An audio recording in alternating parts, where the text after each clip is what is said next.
Your powers are weak, old man. You can't win, Darth. If you strike me down, I shall become more powerful than you can possibly imagine.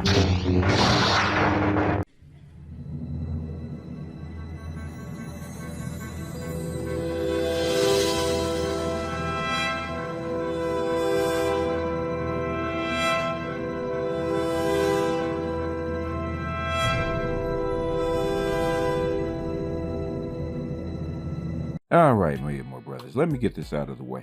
Everybody's been asking, and I've been on 1, 2, 3, 4, 5, maybe 6 panels talking about Kobe and the Gayle King issue.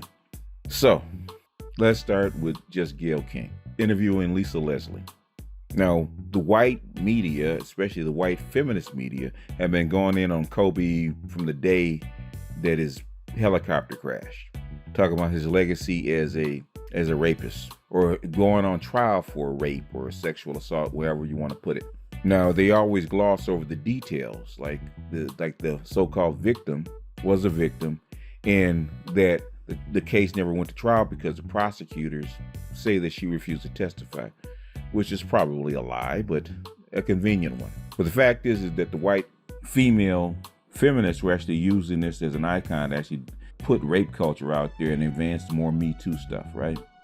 And so people understood, white female feminists, even though they would try to shame them and get them to back down, they're still going to do what they do.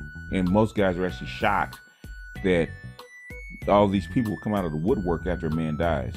They could have gone after Kobe at any time. They could have gone after Kobe when he won his Academy Award, but he was making too much money and he wasn't vulnerable, so they didn't go after him. So after he dies, the hot second they could, they went after him. Not necessarily go after him personally, but actually use him as a example. Now, most black men did try to check these white females, and a few, some sisters actually did check white females, because a lot of these white feminist females thought these sisters were gonna ride with them, and they didn't. And it really wasn't the fact of what Kobe had done right or wrong in his life.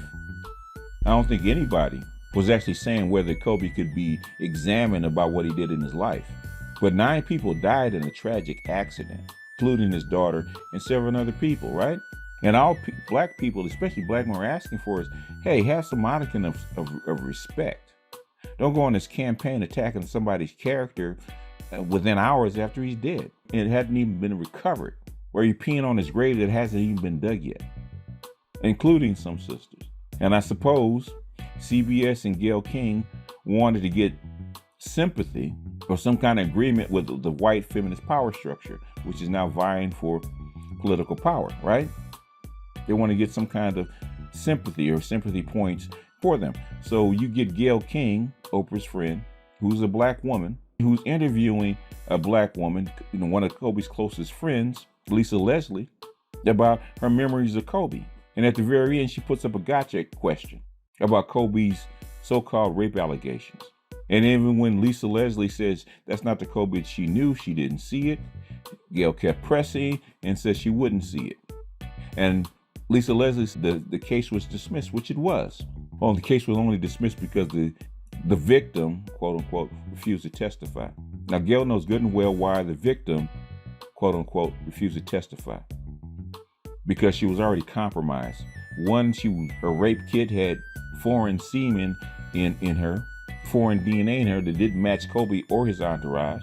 And secondly, the woman was pregnant just before the trial. She was 7 months pregnant on psychotic medications.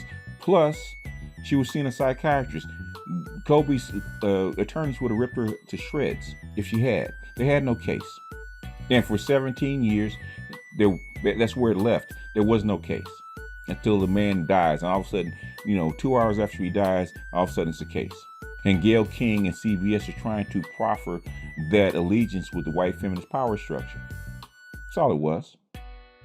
That's why CBS thought they could play that clip where they were basically trying to get Lisa Leslie to call Kobe a rapist, because they thought that there wasn't going to be any backlash. If the black females didn't like Kobe because he's married to somebody else, he's married to a Latina, then there's not going to be any black backlash because nobody listens to black men anyway, right?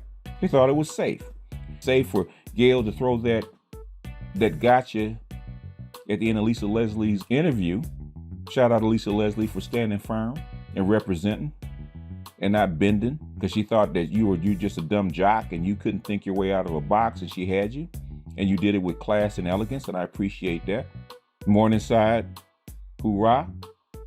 And she kept pressing her, trying to get Lisa Leslie to bend. Now, most black men know that you're going to ask the question. If you had asked the question, she gave you an answer, you had moved on, nobody would said anything. But you were, the whole interview was about that agenda. The whole interview was a setup for that question. You're trying to get a black woman to throw a black man under the bus, and she didn't. You were shocked. And then you were shocked that the black men had a reaction to it. And they went to Twitter and social media and started dragging you through the freaking mud because you hit yourself to a horse that was out of control. And you thought black men were actually going to stand for it, as we normally do. Normally, if a black woman said it, we can't go against the sisters, right? Black men didn't stand for it, and they went after her. And then CBS told her, don't say anything, okay? You're a journalist. You said what you said. It is what it is.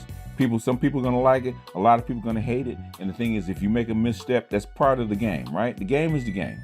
You make a misstep, you get dragged. Hey, it's just your turn. Say nothing and go to the next interview. Gayle, because she's a black woman and it's black men that are dragging her, she thinks she can fight back. So she gives this half-assed excuse about how she stands by what she said. And she was misrepresented by CBS, which made the brothers even madder. Like, you peeing on our head and you think we gonna believe that it's raining. Come on, sister.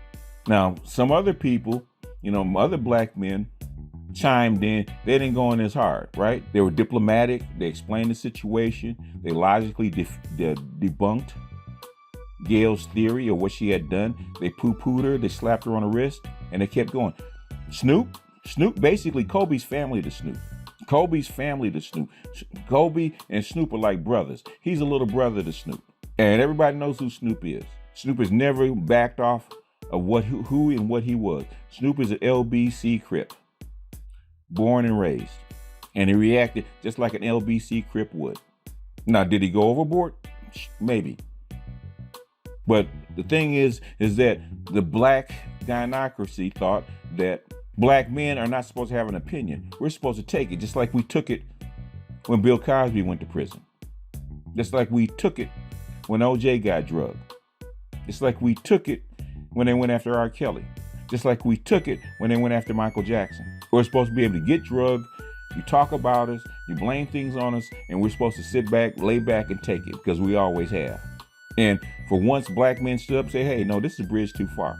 We refuse to let you continually drag our names in the mud like that, just because you think it's safe. Which shocked the gynocracy, which shocked Gayle, which shocked Oprah. Wait a minute, they coming a little bit too hard. Okay, a few comments we can understand, but y'all coming in way too hard. They made them line up behind Gayle.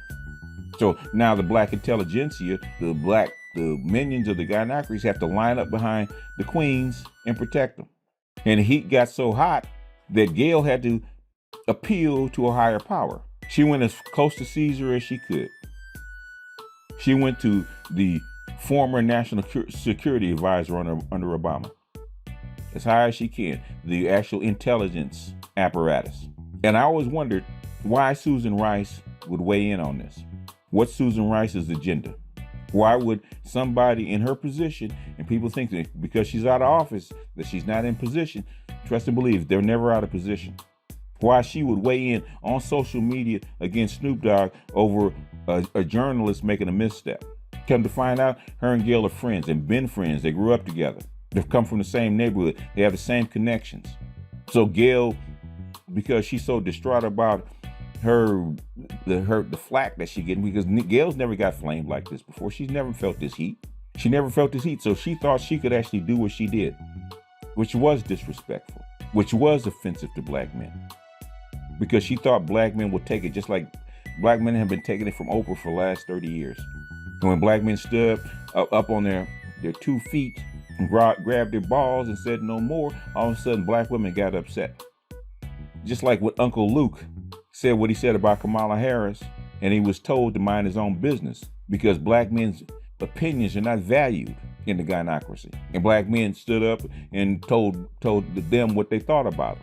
Oh, these uppity Negroes that are supposed to be boys, supposed to be man-nots, supposed to be passive things and footstools. Wait a minute, where'd they get a backbone at? So Susan Rice came in to do what? Restore order.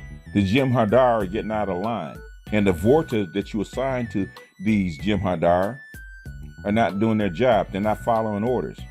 So they had to go all the way to a founder to bring order back to the Jem'Hadar. You're ruining the order of things. So Susan Rice was sent back down to basically to maintain order. Get these Negroes back in line. But she did it at a price because she was never supposed to weigh in.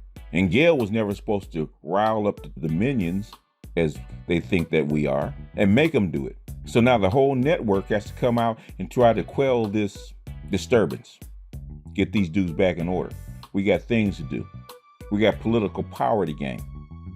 And we can't do it if you riling up these black men who have been asleep for decades, for centuries, and basically make them get out of order. So what do? They go to Snoop. They threaten his money. They threaten his connections. They threaten him in business.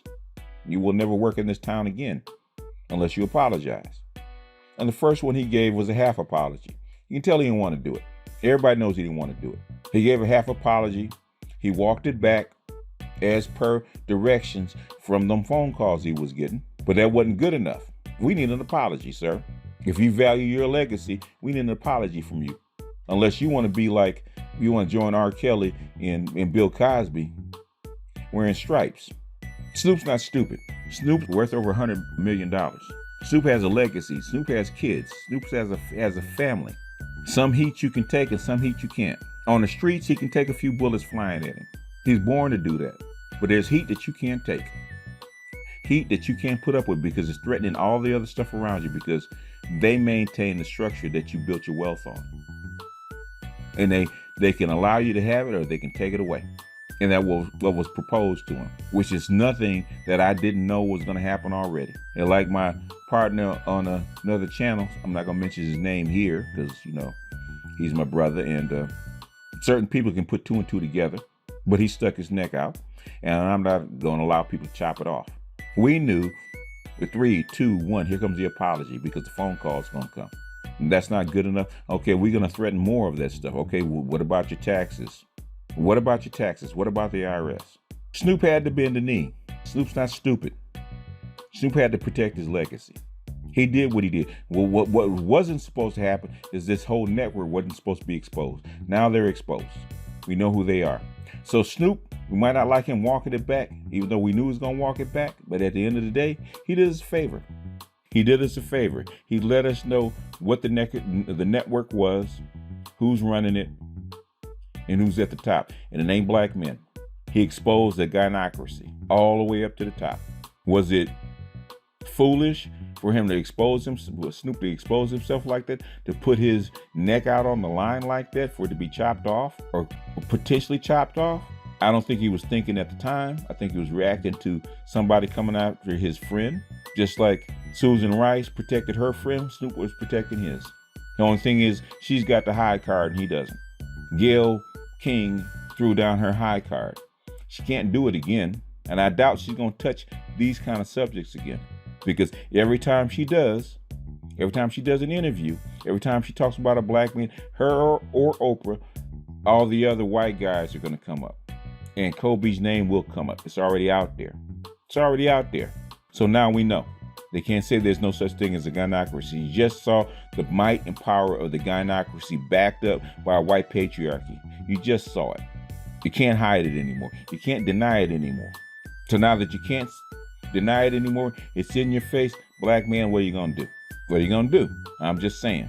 There's some stuff that you can do. There's stuff that you can't do. But you're not going to tear it down. I can tell you that. You're not going to put a dent in it. I can tell you that. You got to make a choice. What is your choice going to be? The only power that black men have in this country is the power of no. And sometimes that is not even strong enough. Look at Snoop's case. He could have said no. He could have not issued the apology. He could have walked away from it, but at what cost? I don't have $100 million. I can do it. I don't have his notoriety and fame. I can do it. I don't have Snoop's legacy. I can do it. Snoop, on the other hand, he cannot. Fame, fortune, and luck was on his side. He was born talented. He was in the right place at the right time. He made his money. He made his notoriety. He made his legacy. And I don't blame him. You can't throw it away over words. And maybe, just maybe, at the end of the day, what he did as far as speaking out on behalf of Kobe will make this stuff die down. And I think it will. I think they're going to tamp this one down. I think they're going to bury Kobe and let this one rest. Because this potato was a little bit too hot. And Gayle King should have known that. Or maybe she didn't, but she knows it now. With that, I'm going to close this one out.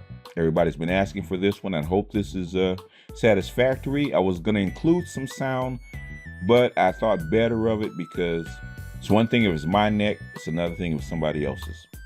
And I'm comfortable with my neck and whatever consequences I have to face, but I'm not comfortable with somebody else's neck. My man will have to do that for himself if he chooses. But anyway, with that, I'm going to jump off here. This is BGS out, and I'll see you guys on the next one. Peace.